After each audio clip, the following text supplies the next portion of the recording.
How would help. We live this morning. It's almost the last episode of the year. Super excited. Welcome to the Culture and Code weekly show. You know what we do. Every week we come on here, give away some cheat codes, talk about what's going on in the world. And we usually have a guest. Today we're not having a guest. Last week, who did we have? We had Faison Love last week, I think. That last week. Before that, we had the incredible Stephanie from Clubhouse. Stephanie was a great interview. We talked about Clubhouse. We'll get into Clubhouse a little bit today on today's show. What a year it's been. What a year. Wow.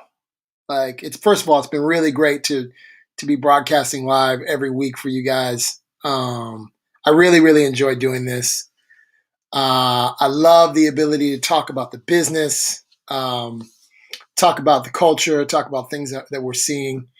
For those of you that don't know who I am, I'm James Andrews, and I am the founder of Authenticated Ventures. We sit at the intersection of venture capital, advertising, culture. I like to just call it brand at this point. Really don't want to be in the advertising business. We did that. Shout out to my boys at Love Renaissance, who I don't know how I made the Christmas list in 2017. I love those guys. They're like little brothers to me. I need to make sure that I'm on the Christmas list this year because I love this hoodie they gave me. These guys are incredible managers in the music business. During my days in Atlanta, they were a good crew. So Sean and Justice and all those guys over at LVRN, they've gone on to do some pretty big things, and they make some pretty great promo items. So I'm super happy that I pulled this out of the closet today. This was their holiday pack. It's been a hell of a year, guys. I am so excited for 2021. Let me tell you why. Let me tell you a few reasons why I think 2021 is going to be the year of for the creative economy. It's going to be the greatest year. If you're out there and you're running a business, if you are, well, first of all, let me establish this. A couple things. I've been having lots of conversations with brand leaders, with creatives. It's interesting. I think this is going to be a massive Black History Month. So we have some really interesting things planned. I won't get too into it, but if you've been on Clubhouse, we started a show on Clubhouse called The Originals, where we bring on OGs. We bring on, those who have paved the way, who have done incredible things. Our first guest was George Clinton. We then had Nona Hendrix, who was in the group LaBelle with Patti LaBelle. And we were actually going to roll out a whole bunch of them. And then we just got busy and took a break. And Clubhouse became a whole different Clubhouse for those of you that are on Clubhouse. But we're going to bring it back in February, and we're going to do it as a part of Black History Month. And we have an incredible lineup. I'm talking about literally some of the most powerful people who have walked the halls of the media entertainment industry, business, sports, film and television, and then just someone you should know, right? And really excited about that. We'll do that as private dinners. So I'm really excited about bringing back our Jeffersonian dinners. In March, I would say, of last year, we probably did 100 virtual dinners last year, like private, 8 to 12 to 25 people. We did them all through the first part of the pandemic. And then last week, man, I was so inspired. I attended, I got invited to a Zoom dinner, and, I had a lot going on in life. It was a bunch of stuff going on at the house. And it's crazy. It was for Shaka Senghor. Shout out to Shaka Senghor. And it just like being in that intimate room really made me re-inspired to bring back the dinner series. But it was crazy. It was like I log on and it's the first guest is Rosario Dawson, and then it was like Lisa Bonet, and then it was like Stevie Wonder jumps on, and then it was Kenya Barris, and I was like, wow, this is amazing.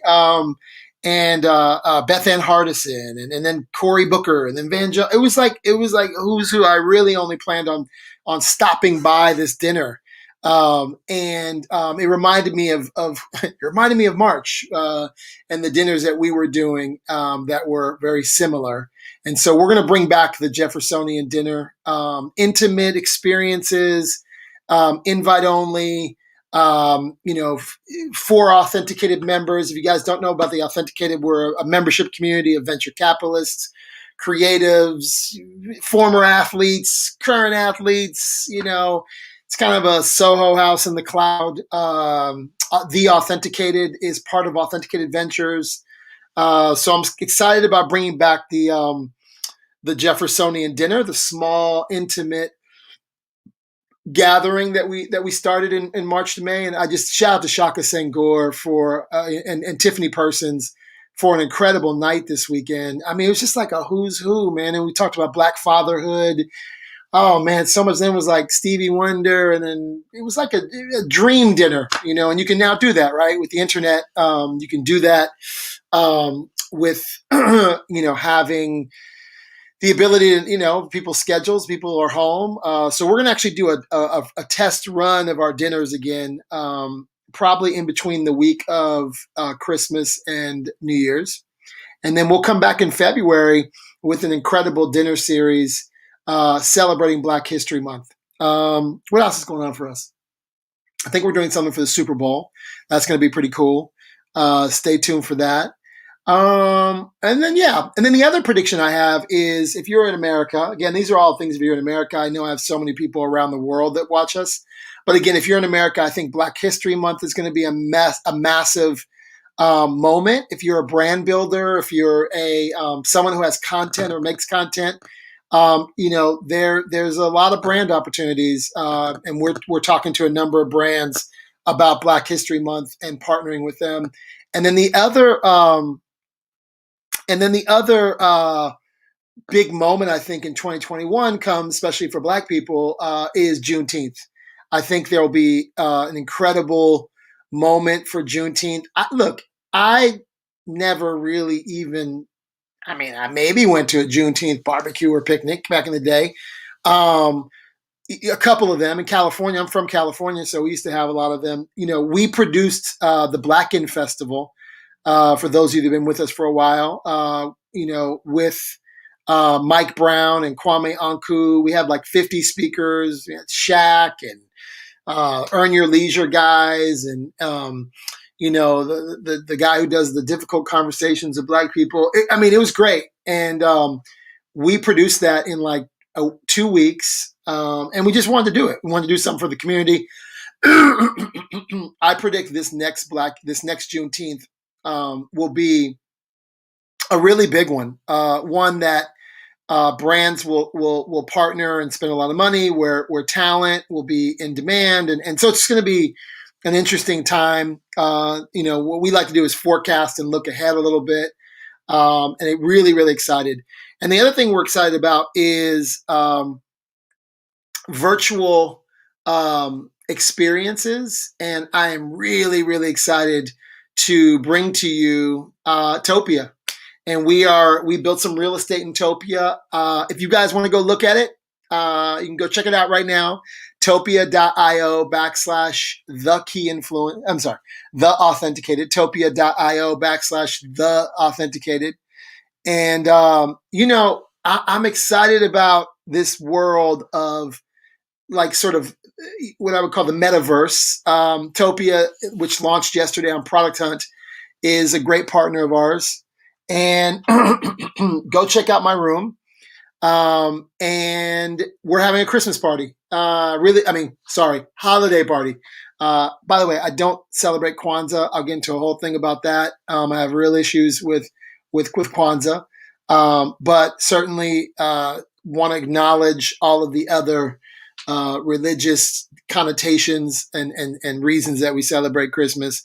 But certainly go in there.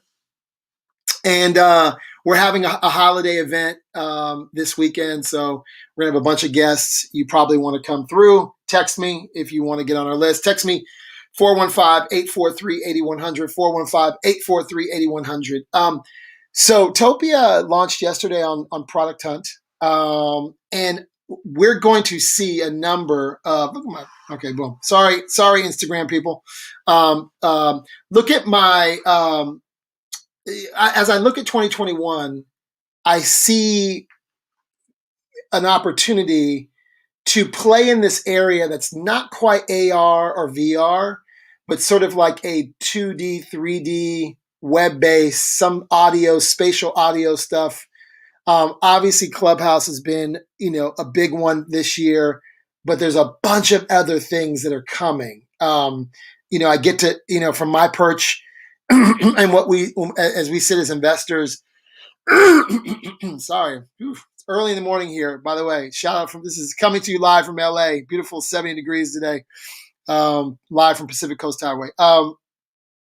So I'm seeing a lot of like audio avatar based platforms. I demoed one yesterday. Topia is in that category. And go to my space, topia.io / the authenticated. Go check it out. And we have some, I DJ'd there for 4 hours a couple weeks ago, and we produced a conference in there. I spoke at a conference yesterday inside Topia.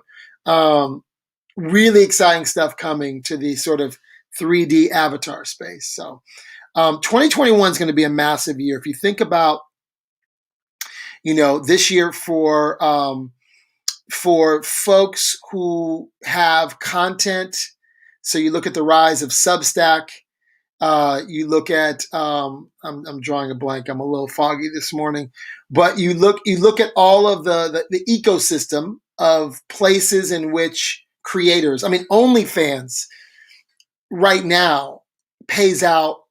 I can't remember what the number is. It's like 100 million a month or something crazy. There is going to be an explosion in 2021 like we haven't seen before, and I just firmly believe that the platforms have now given rise and given opportunity for creatives to earn, and to build a real sustainable income by creating art, and whatever that means to you. It's a very broad definition of creativity. But I think that 2021 becomes a really interesting year. So if you are someone who is a creative, or you're someone on the business side, you manage creatives, or you manage your business like a creative, it's going to be a massive year. I'm involved in a couple of deals right now that are just fascinating deals for the creative economy, and I can't wait to share those things.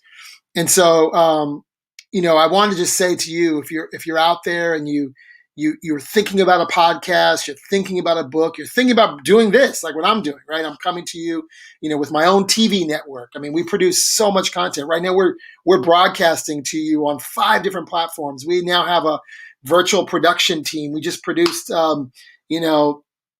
a massive summit 2 weeks ago on the future of cities with Andrew Yang as a keynote. When I even think about the team that we're using, the fact that we're like producing this thing with a mobile virtual remote team with equipment that we could go, that feels like CNN. I'm just really excited about 2021. I know it's hard out there. I know we have these challenges with the vaccine and the conversation around the vaccine. I do believe this. I do believe that we're not seeing events in 2021. So the reason that we're so bullish on all of these things is I just don't think we see events in 2021. And I hate to break that to you, for some of you who are optimistic and think that there's going to be like some kind of South by Southwest, or you're going to be partying in Saint-Tropez. That ain't happening. I mean, you may be partying in Saint-Tropez, by the way. I'm not saying that's not going to happen, but you're not going to be doing that in these large, massive scale events. Just not happening. Just not happening. Don't think it comes to you. So you better dig your heels in and get to know your virtual remote, spaces. And that's why we're so bullish on spaces and tools and resources that bring this to you, because we're locked in, guys. we're locked into 2021. We're working with an organization that's thinking about hybrid event in June. So like part virtual and part physical. We could see that like pods, but it's gonna be a tough market. It's gonna be a tough market. So today I have no guests, so you're stuck with me, babes. You are stuck with me. Literally just giving you some predictions, giving you some thoughts. We have done Culture and Co weekly every week for the last 4 months. It's something that I use this time period as sort of a get what's out of my head into the stream. I have the privilege of meeting with founders and investors and family offices, and every once in a while a royal and a rapper. And I am amazed, at the sort of worlds that I navigate. Sometimes, even myself, right? I've been doing this for a long time. I'm 50 years old this year, and so I like to bring this to you as sort of like from my perch. For those of you who are just now tuning in, this is your first time. You're like, who is this guy screaming at me in the morning? I like to come to you with sort of a unique perspective because I cut across many, many different industries and have worked in many industries. In fact, this week on Clubhouse, I hosted a career pivoting room, because I've literally worked across advertising at a senior level, the music business at a senior level, technology at a senior level, venture capital, fashion. I even worked in fashion despite me looking like a bum today. Can you believe I actually worked in fashion? Um, uh, and from those perspectives, um, I believe that the center of that is this intersection, right, of creativity, cities, capitalization of companies, so venture capital and all the ways that companies get funded. And I really am bullish on this idea of democratizing the way that people invest in companies. Um, I really believe that venture capital, this is sort of my, now after, playing in the space for a while, venture capital only benefits a very, very small group of people, and it only represents a very small percentage of capital that's deployed. The other problem with venture capital is, well, here's the positive side, is that entrepreneurship, is now this thing that people have an understanding of, right? We have Shark Tank. We have now it's like sexy to be this entrepreneur. I remember when I was going to college, being an entrepreneur was for people who couldn't find a job, right? And when I was in college, I went to UCLA. Shout out to my Bruins. We took a tough loss this weekend to USC. My heart is broken. When I was in college, like the idea was to go into a job. I dropped out of college, went into the record business my last year, senior year of college. I was like, why do I want to do this? I'm just going to go work in the record business. And I'm really glad I did that. I have no regrets. Like, shoot, I was when did I drop out of school? Probably dropped out of school when I was like 22. And by 25, shoot, I was making $200,000 a year. It's crazy. Columbia Records. It was insane, but that was a risk. I rolled the dice, you know what I mean? I bet on myself. And that was very unorthodox, right? Most of the people I went to college with were, well, damn, they were going to work at Enterprise Rent-A-Car or some kind of weird thing. I was like, okay, that's not what I want to do. But entrepreneurship is now sexy, right? And my goal and my ambition is to demystify the process of building business, capitalizing business, finding talent, um,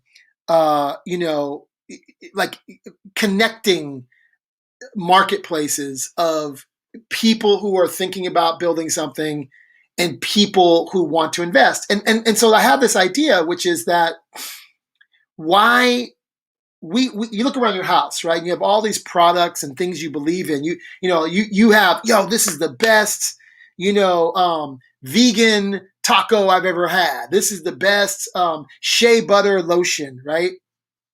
And why is it that we as consumers, as Americans or citizens, wherever you're timing in from, I see Belize on the check-in. Shout out to Belize. I see the Bay Area on the check-in. By the way, tell me where you're from so I can get some cities, so I can get some city check-ins. I love my city check-ins.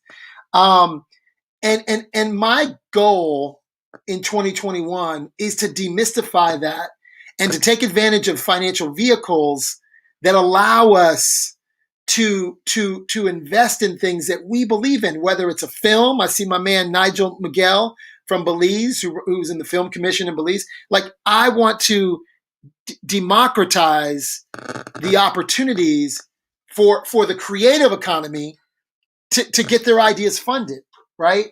And so my personal goals for 2021 are around finding ways to use, entertainment, media, notoriety,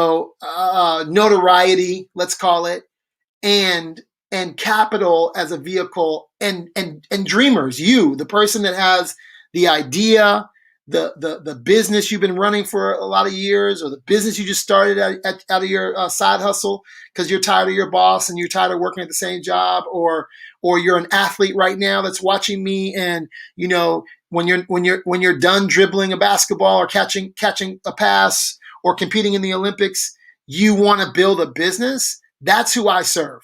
That's who I spend my time with, are the dreamers and the doers. I mean, and the thing about entrepreneurship is we've made it look really sexy, right? And so it is not easy. It is not easy. It's not easy to get funding. It's not easy to find talent. It's not easy to find customers. And so that's the perch at which I sit from, right? I sit from this sort of perspective that your next, CMO is out there. We probably have them in our community at The Authenticated.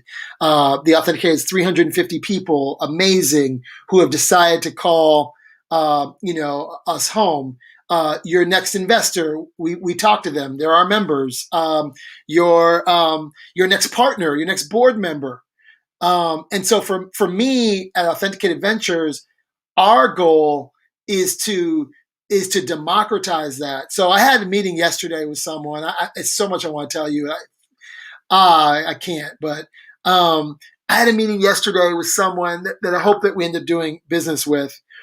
And I just, it's wonderful when you ever have a meeting with someone and like they're literally finishing sentences with you, like you're like, oh my gosh, this person has the same idea I have, and you're like locked in, and it could be over Zoom, it could be whatever. I was so locked in with this person, and I'm so excited. But it just re-inspired me that we are on the right mission, that we are, the way that we think about culture and venture and brand is on the right path. And so I'm really, really excited about 2021 because from my perspective, as someone who like didn't come from a finance background. I do not have a finance background. Someone asked me if I grew up in Northern California. I'll tell you my quick story. I grew up in the Vatican City of the Bay Area, Palo Alto. Before that, I was in Oakland, so I'm a nice mix of the East Bay and the South Bay. And I went to high school across the street from Stanford. I damn near grew up on Stanford's campus. And, I wasn't a great student at all. And I thought I was a basketball player. I wasn't good at all. And so I had this journey where I thought I was going to go play basketball in college. And that was derailed. And if it wasn't for, certain people that came in and helped me, I would never be where I am today. But I got the opportunity to get exposed to the record business early and went into the music business. And, I treated the music business and I treated my job at Columbia Records like a venture capitalist. I had these artists that I was working with. They became big stars, and I remember treating them like assets, right? Like you are not just, the Fugees, or you're not just Destiny's Child, or whatever. You're like an asset, an investment from Sony.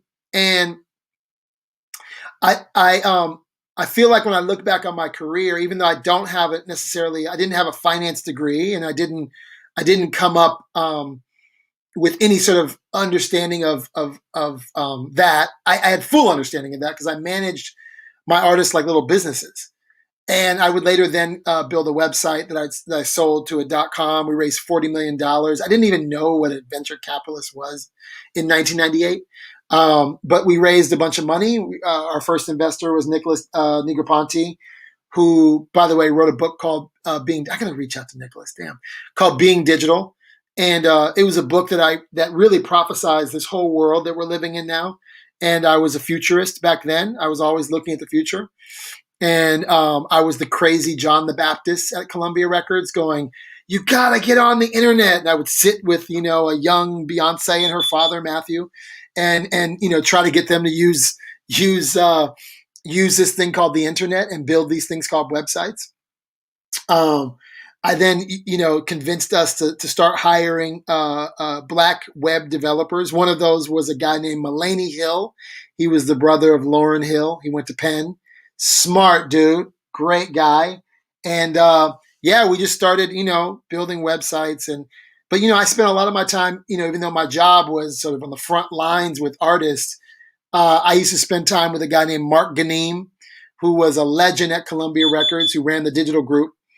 And yeah, so I got an early look at digital, but I wasn't thinking about like capital in the way that I think about it now.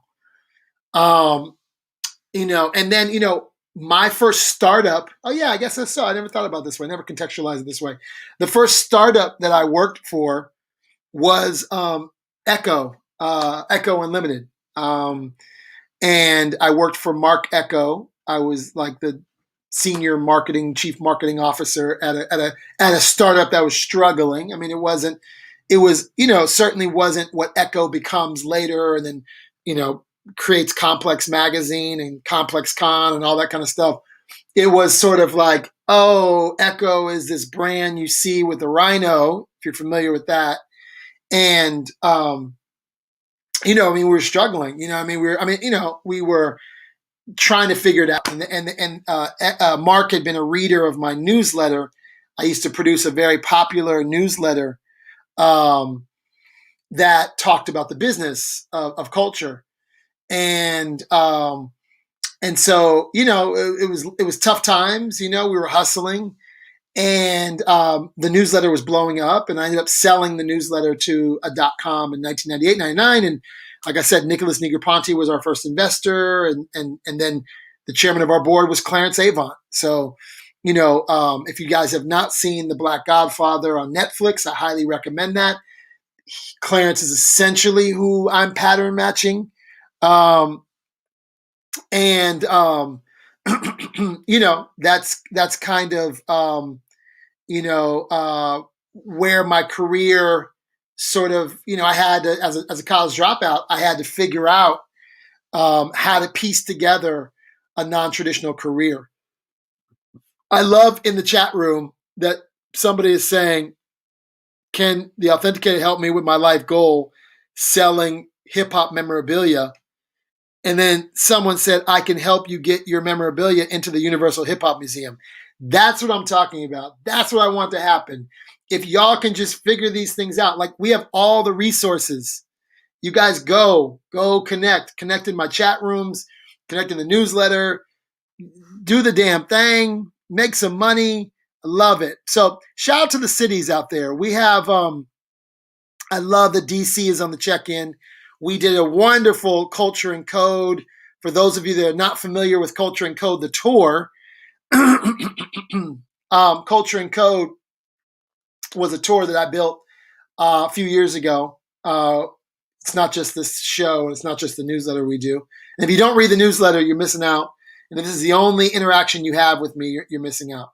But Culture and Code as a tour was a traveling roadshow that we took out, and we brought really venture capitalists and creatives, and went into cities that were not Palo Alto, not Austin, and we intentionally chose Detroit and Miami, and even cities in Europe that weren't that aren't London. So we chose Stockholm, and but Culture and Code was a great opportunity for me to get out there and meet some of you guys, and to really bring this idea of brand acceleration and company acceleration when we could travel to the road. I am so sorry. I'm just waking up, and I am just woo. It's like allergy season all year long in LA. I feel like. Um, so Culture and Code was a chance for us to get on the road, and I modeled Culture and Code after the good old promotion run that we used to make in the music industry. We used to do these runs where we would take artists to cities, and we would really own the cities. We would really, really own the cities, and it was awesome. It was really, really awesome. And so we did the same thing. We brought, instead of artists, we would bring founders, and we would tap into folks that were building businesses in incredible cities. Detroit was one of my favorite cities that we brought Culture and Code to. We had a dinner with Dan Gilbert the first night. Dan Gilbert, of course, is the founder of Quicken Loans and owns the Cleveland Cavaliers. And it was great because I remember in Detroit, we had Derek Coleman, who played in the NBA for many years, across the room from Dan Gilbert's team, and then a woman that owned a restaurant, and a lot of these people, when we would come to town, had never even met each other, which I really love, being able to go into market and to bring investors and creatives, and to go to cities that are not Palo Alto, where I grew up and went to high school, and not Austin, where there's so much happening, and to go into places in the cities that I felt had ecosystems. It's weird, moving to Atlanta, I fell in love with these cities that I never knew about. Right, I never knew Chattanooga, Tennessee, has the fastest Wi-Fi in the country. Did you know that? Fastest Wi-Fi in the country in Chattanooga, Tennessee. They call it Gig City. Gary Vaynerchuk opened an office in Chattanooga because of the speed of the internet in Chattanooga. So having lived in the South for a while, I wanted to bring this tour to cities that I felt like were underestimated. And just like me being an underestimated investor or underestimated founder or business owner, I wanted to go to cities that were like that. Cities that you kind of wrote off, right? That you really didn't think had something there. And so we did that. And we've done Detroit, Miami, Washington D.C. In D.C. we partnered with Major League Baseball and the city of D.C. And we had Major League Baseball rookies playing Fortnite on the top, and we had Sway, my man Sway, come down, and we had a thing with the Negro League Museum where we unpacked innovation. Who knew, right? I didn't know this. In the Negro Leagues, they invented the batting helmet. They invented night baseball. There was so much innovation in the Negro Leagues. If you ever get a chance, go study. You want a business model? Go study the Negro League baseball movement. It was incredible, man. These guys were bosses and entrepreneurs, in our communities. So we did that, and then we had a whole day of panels. We had athletes talking about their venture deals, and we had esports. A lot of folks from esports. So it was a great opportunity to get out into the America, and get to meet you guys. And I really, really am thankful for those days. And we'll be back. I mean, as much as I just said earlier at the top of this broadcast that we're going to be, at the house for a while. 2021 is going to be a year where, we're not going to have a lot of big events, and you're going to be forced to use my places like topia.io/The Authenticated, which is a virtual avatar space. In fact, meet me there afterwards. If you guys when we shut this show down, meet me at Topia at 9:00. So yeah, and in like 20 minutes, maybe like 8:50, I'll shut down. Meet me if you're interested, you want to spend more time. All you guys who want to spend a little more time, we're going to shut this broadcast down. Go to topia.io /the authenticated and meet me there. And I'll, yeah, some of you have a lot of questions. Some of you have been trying to meet with me, it looks like. And look, I will spend, 20 to 30 minutes in there answering questions, getting to know you. Topia.io /the authenticated. Johnny on the spot idea. Come hang out with me. Bring your video camera. It's not audio for you Clubhouse people. It's video. So look your best. Bring your best, and make sure you have headphones and don't log on through a phone. Log on through Chrome. Topia.io /the authenticated. Meet me in there when we're done. So good. I'm bullish on 2021. I'm bullish on that being the year of the creative renaissance. Patreon raised what? Patreon raised $90 million at $1 billion valuation. I could be off a little bit. Those are big bets. Look at OnlyFans. Like OnlyFans pays out. I think the stats are right. I got to get the stats because I keep spelling this thing. If I'm not mistaken, OnlyFans right now is paying out more than Twitch or more than, to creators, more on a monthly basis than any of the other creative platforms. Who knew? OnlyFans. I thought there was just, strippers. I didn't know. I have never even been on OnlyFans. But they are certainly an important piece of the creative economy. I'm going to start spending more time on OnlyFans. I just thought it was like borderline fitness / strippers. I didn't know. It's so funny. Speaking of the creative economy, like, cannot be mad. I love the innovation of our community. I go on the Clubhouse, and there's moaning contests where women are moaning and making thousands of dollars a night moaning on the damn Clubhouse. I think it's fascinating. I don't necessarily think I'm going to be spending a lot of time in the moan room, but shout out to innovation. You know what I'm saying? Like, I'm no judgment. Like, if that's what you choose to do to get your bread, more power to you. I think more importantly, it's made me realize that the power of the voice. I mean, we do on the other side of the sexual revolution, we do a show called Common Nights. We haven't done one in a while. We're overdue, and we do heart to genital meditations with Chloe McIntosh, who has been on our show before. And we do, she has an app called Comma. Really, really proud of the work she's doing. If you remember her episode, she's raised $3.2 million to solve for sexual boredom. And so she does a lot of work in the self-pleasuring world. That's called masturbation.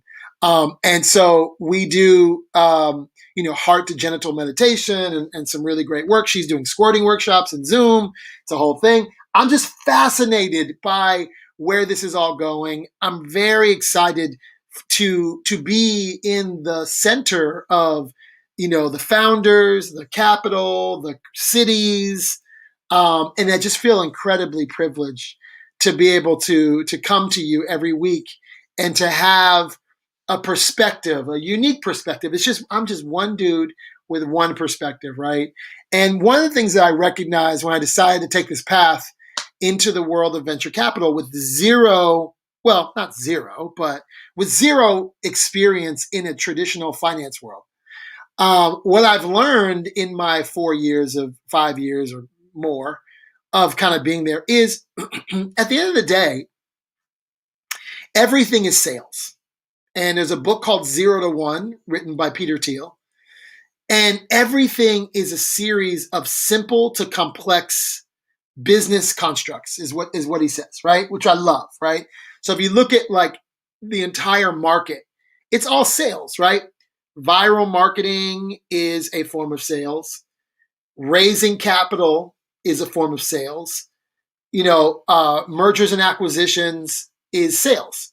So it's all actually sales. And I know this sounds really, for some of you, you're probably like, duh, like we know that. I never saw what I was doing as sales. I never saw the work that I do as a marketer and a brand builder as a sales thing. And but everything we're doing is sales. And so that even includes you're raising money, right? So when I started to get into the space of helping companies raise money, I was like, well, this is the same thing. I just have to find the buyer. I have to market to the buyers, right? And that's why I'm so bullish on 2021 and democratizing that experience, because the buyers, right? Like, right now, if you're an accredited investor, there's a difference between accredited investors and unaccredited investors. One of the things that you should know is that there are tremendous opportunities for unaccredited investors to participate in the process of investing in companies, and that's going to get better and better and better and better and better. My friend Angela Benton raised $2 million, and don't quote me, some are maybe 1.5, $2 million, something like that, in a week for her company Streamlytics through using her brand, using social media to raise capital. And so as I got into understanding venture capital, which is it's only one, that's like one way of like financing a company. It's not the only way. I started to get really excited because when you demystify it, which I was able to do, it still comes down to the value of your business and you being able to find customers, whether those are B2B customers or B2C customers, business to business or business to consumer, whether it's the person that buys your slutty vegan taco or the person that invests in Slutty Vegan. Shout out to Slutty Vegan in Atlanta. I think they've done an incredible job. I'm bullish on Atlanta. And so my big aha, as someone who did not go to Wharton, someone who did not work for Goldman Sachs, but someone who understands very simple principles of supply, demand, buyer, seller, marketplace, and someone who believes that we should have conscious capital and we should have more circular economies that reward, and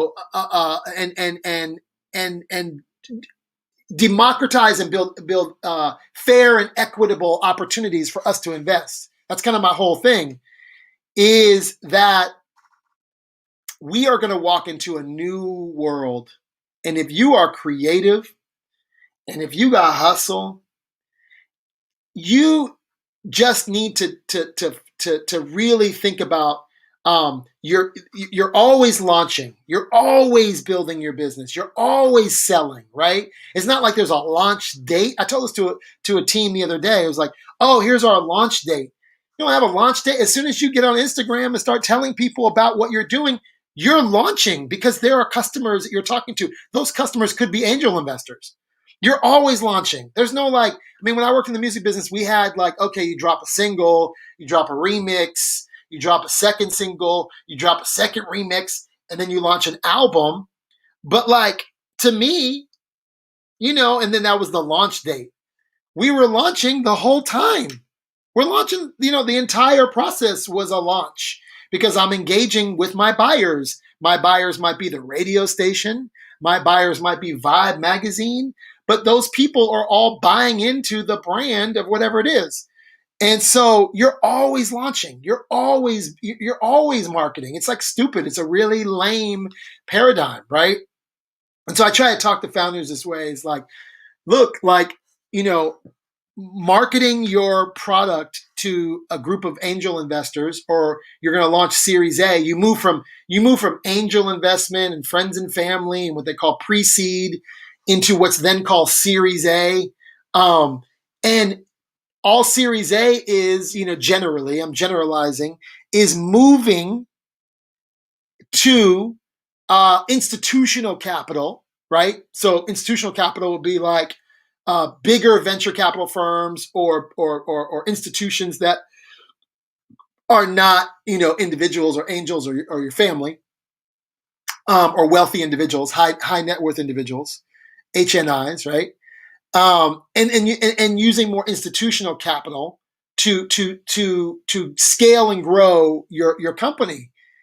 And and so in that entire process, you're positioning and marketing, and you're using PR, and you're telling your story, and we have this many customers, we have this much revenue, we look who's on our board, look who was in our angel, look who's in our seed round, like you're selling yourself to the institutional customer. So when I got to demystify the game of venture capital, I realize that there's a lot of things that it's in their best interest for you not to know, right? So I won't even get into it, but I'm not even going to bust you out, but I'm not going to call no names. But as I start to think about, well, do I raise a fund? You know, and I'm dangerous to a VC because I provide. So on the competitive, okay, on the buyer side, let's call it, you have buyers, right? And so you have people who are buying their way into, positions on the cap table.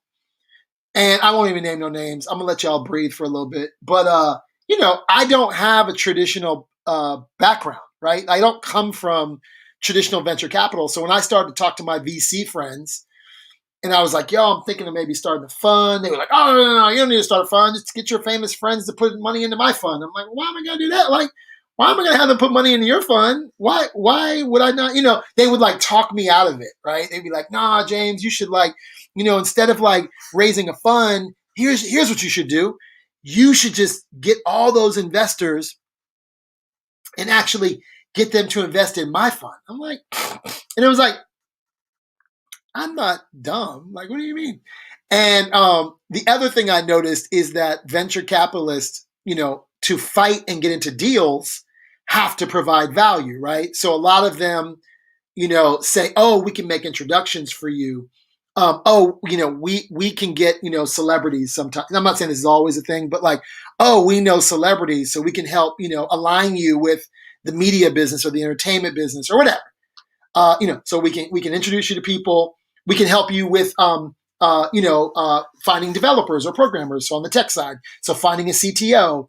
We can help you. Whatever. All the things they were talking about being able to do, I can do all that. Like I do all that. I'm already doing all that, and I didn't have any equity stake in the companies, right? So I was like, well, why don't I just start advising companies and prove my value by literally getting inside of companies and really helping them, and just roll up my sleeve. It's kind of like you throwing a party and you're like, yo, like get to work, move some boxes, do some things, right?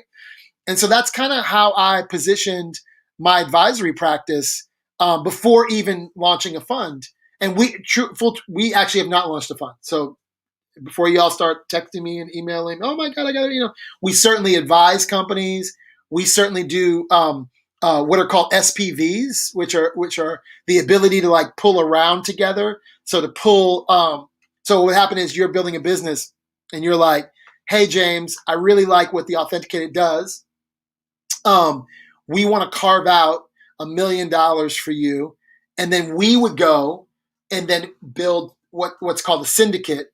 And then the syndicate would invest in your business. And then you would give us a carve out and you'd say, here's $1 million.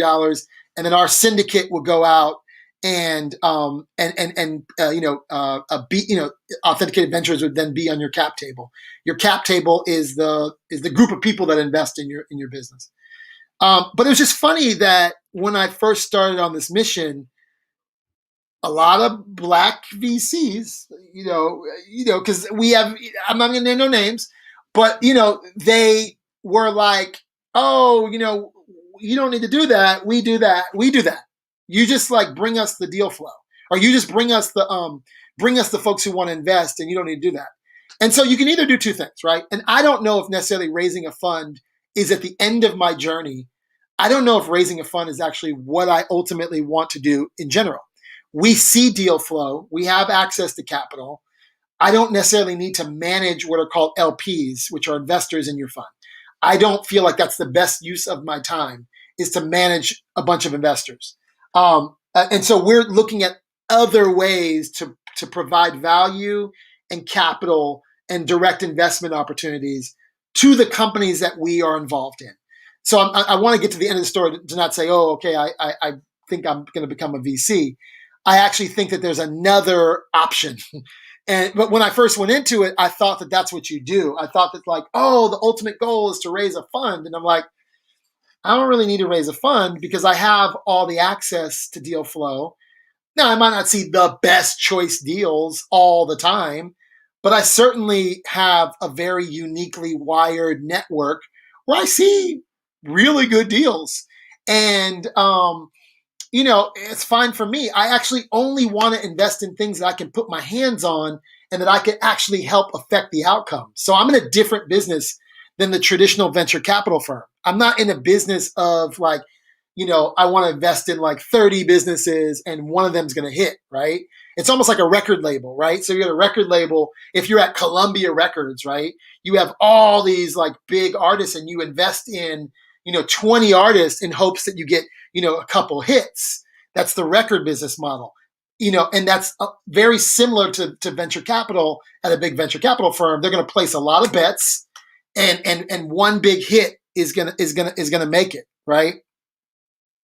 And I also want to be diversified in what I invest in, right? So I'm not just thinking about tech companies. I'm thinking about film, entertainment, real estate, art, so I want to diversify what we are thinking about. And I also want it all to work together like a little Legos, right? So if I'm long on the creative economy, then I want to invest in like this ecosystem where the parts play with each other. So we might invest in I can't give you all my deals, but a management company that's thinking about this part, a technology that connects to the management company, a piece of real estate that the management company can take advantage of, then it's just it for me. I see it as like an ecosystem that I want to all work together. And again, this is just version one. This is my 2021. Now, at the end of 2021, we may go raise $100 million or $50 million fund because we have a track record. And so that's the other thing that I learned in my journey is you don't have a track record. Why is anybody going to give you any money? How do you expect, again, this is back to sales, what I said in sales and marketing, if I don't have a track record of like, oh, you've actually helped launch or help build or help create, an ecosystem. Thank you, Aja. Why would any investor invest in me and allow me on their behalf, because that's essentially what an LP does, to go use someone else's money to go invest in other businesses? And so for me, ecosystem building, track record were all things that were really important. So I hope this is something that some of you are taking away value in what I'm saying to you, because I think when I sit on Clubhouse and I listen to some of the conversations, I'm a lurker. So, sometimes I'm producing, sometimes I'm doing shows. 90% of the time, I'm just in the cut. I'm in the cut and I'm listening to a lot of conversations. And, we are the culture and we are making Clubhouse hot. That is awesome. None of y'all are on the cap table. so I mean, just so we're clear. And so your incessant moaning and complaining, that's a good one. That's gonna be the next title of my blog post. Your moaning and complaining on Clubhouse is only driving the value for the investors, and Andreessen Horowitz and all the other folks who have invested in this. It's only driving the value of the platform up. So the more time that people spend, right, it just drives the value. And then they are able to go to the market, right, and sell, back to my sales word, and go sell the value of Clubhouse. I'm just using Clubhouse. Shout out to Clubhouse. Y'all cool, whatever. I let y'all live. I had my issues with Clubhouse. We've ironed them out. I'm not going to get into it right now. But I just want this to be a little bit of educational moment on creation of value, capital, and you, the creative economy. Because literal moaning. And so you're moaning and complaining on a platform that you don't own, and that's fine. I'm just saying, why don't you go moan on your own? Moan on your own. That's the title of my shirt. Moan on your own. Damn, I might just do a whole damn moan situation in Topia. But yeah, literally, like, to me, if I were you, fellow moaner and moaner and complainer, as opposed to moaning and complaining on Clubhouse, why don't you put the time that you're moaning and complaining on Clubhouse into building your own infrastructure? So let's just play with moaners for a little bit. I see y'all. I see the girl on there moaning, whatever, you know what I'm saying? And making $5,000 from moaning, I guess. I don't know. Let's just play this out a little bit. This is fun. This is what I do for a living. Instead of just moaning on Clubhouse, why don't you build an ecosystem? Why don't you have other moaners? Why don't you have a whole moan thing that you own everything, the infrastructure, the merchandising opportunities, look, you can't record. Well, you can record in Clubhouse, but like, why don't you do a moan mixtape? A moan mixtape. You know what I'm saying? But anyway, here's my point. Like, literally, my point is that, like, you're moaning and complaining on a platform that you're not an investor in. And once again, as my friend Jeff Dixon, who manages Ludacris, who's my favorite dude, says all the time, we are always the oil, never the machine. So all I'm saying to you, creative economy, 2021, is figure out how to get in the infrastructure game, right? And that's a larger, broader discussion that I'll get into at another time. Figure out how to build infrastructure, figure out how to get access to capital, figure out how to create market value. I don't know. I think I have 20,000 followers on Clubhouse. I recognize I recognize I was early in Clubhouse. I have a bit of notoriety. I have a room, the Authenticated Clubhouse. I can't take those 20,000 followers and do anything with it. They're not going to give me any equity because I have 20,000 followers. So, you know what I'm saying? Like, I could have done this show on the Moan Room. You know what I'm saying? Like, I could have done this show on Clubhouse, right? But, like, I now own this content that I'm shooting that's in video with my tired looking ass. And at least I own the recording of this if I ever want to cut this up. You know what I'm saying? I just feel like we've got to figure out, and I hope that I can be that conduit for you guys. Where do you want to invest? I always say, where do you want to buy, borrow, or what was the other one as a third one? Sometimes you buy things. Oh, buy, borrow, or build, right? What are you buying? What are you borrowing? And what are you building? Hope that makes sense to somebody, right? What do you want? What do you sometimes rent? And I recognize for us at the Authenticated, we are borrowing at Clubhouse, but we're building in other spaces, right? So, like, and so I view, and I told Stephanie when I first jumped on Clubhouse the first time, I was like, for me, Clubhouse is my Jimmy Fallon couch. You know, it's like a very loud media play for me, which is awesome. And me spending time on Clubhouse benefits Clubhouse and their investors. That's awesome. Now, if I was an investor in Clubhouse, I probably would do some different things. But I was building my own Clubhouse before I joined Clubhouse. So unless they want to make us an investor or, so it's fine. One day we may invest in Clubhouse. I'm not saying that like we're not, we may actually get the opportunity to invest in Clubhouse one day. That would be great. So, but my positioning there, because I don't have equity in the business, is very different because they're not one of my portfolio companies. Portfolio companies are companies that we have equity in or working towards having equity. So,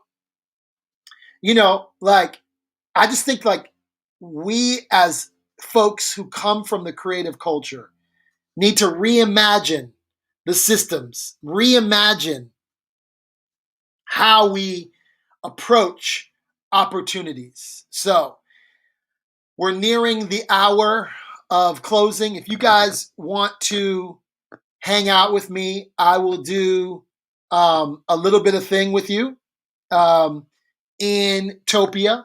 Come hang out, topia.io/theauthenticated. You can meet me there. I will, as soon as I shut down, you can meet me there.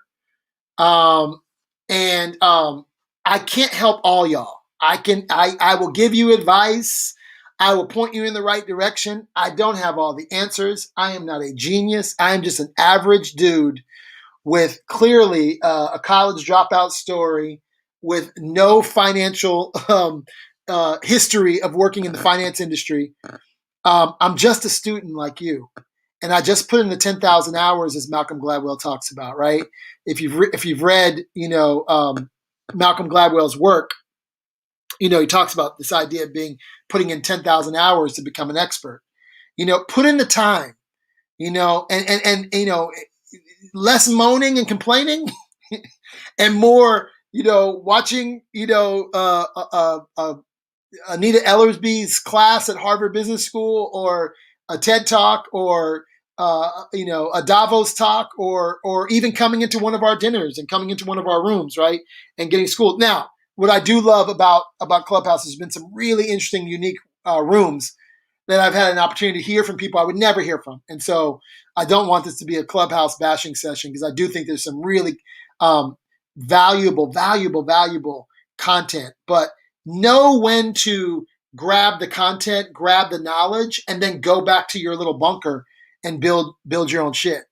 That's my, and I don't even think, and I said, Stephanie told me this one time, we were talking, like, as the creators of Clubhouse, they don't want you on there moaning and complaining all day either. I think that they, they are making money because you're moaning and complaining, but I think that their intentions, let's just say, were not for people to be on there all night. And by the way, I fell asleep on Clubhouse last night in the games welcome room, listening to, I don't know how I fell asleep, but just like I fell asleep. So I too am guilty of spending a lot of time. So anyway, meet me in Topia. I will go hang out there for a little bit. And would love to see you, and would love to just, spend more time for you. What's the date next week? Is next week, let's see, 17, 18, 19, 20, 21, 22, 23. We'll probably do one more episode next week. It'll be our last episode before we go into the new year. I hope you do enjoy this. Subscribe to the newsletter. Add me on text, 415-843-8100. Would love to talk to you. You're on the outer rings. The inner core of our business, in our community rather, is the Authenticated, which is a 300 plus member community. It's a subscription based community. That's kind of where the magic happens for our network. We are opening up membership in January. If you're looking for an application, text me. We'll send you an application. Would love to have you. We're looking for new blood, man. We have a batch 0 right now, which is about 100 people that we've been spending time with for the last 3 months. It's been great founders in there. We've seen some incredible success stories. just some heroes. You've seen some of them. We've interviewed some of them from the community on this show. So we're opening up in January. It's going to be a great group. I'm really excited. Would love to have some of you, some new energy in there. We are Dubai and Oakland. We are Tel Aviv and Atlanta. I mean, it's a global network. I'm so excited about some things that are going on in Dubai right now that we're working on. Oh my gosh, that's a whole nother conversation about the Middle East. I think I'm just going to do a whole thing on like what I'm seeing in the region, what I'm seeing in Dubai and Saudi. Woo, Lord, man, get out of America, y'all. Get out of America. There's a whole world happening. Meet me in Topia, topia.io/ the authenticated. I'll be there for a minute if you want. If no one comes, I'll just sit there by my lonesome. Peace out. If you don't come, I'll be there by myself.